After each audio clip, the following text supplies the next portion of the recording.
অযথা হর্ন না বাজাতে অনুরোধ জানিয়েছেন পরিবেশ উপদেষ্টা সৈয়দা রিজওয়ানা হাসান।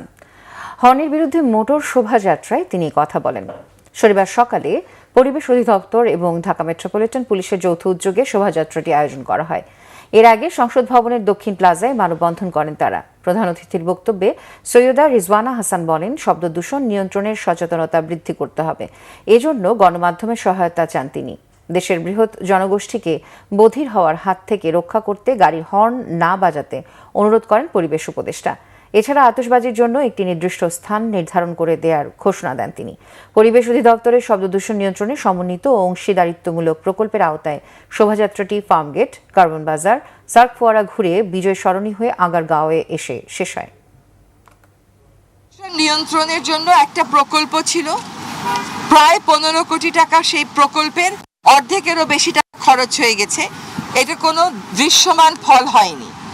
বাকি টাকাটা আমরা আটকে রেখেছিলাম। প্রকল্পটা রিভাইজ করে আমরা বিআরটিএ কে বড় একটা অংশ দিয়ে দিয়েছি। বিআরটিএ যেন পুলিশকে এবং ড্রাইভারদেরকে প্রশিক্ষণ দিতে পারে হর্ন না বাঁচানোর বিষয়ে। শব্দ দূষণের দিকে আমাদের দুইটা দিকে আমরা মনোনিবেশ করছি, একটা হচ্ছে হর্ন, একটা হচ্ছে আতশবাজি। হর্নে আবারও অনুরোধ করব যে আপনারা প্রত্যেকে যার যার গণমাধ্যমে এটাকে দায়িত্ব মনে করে প্রচার করবেন।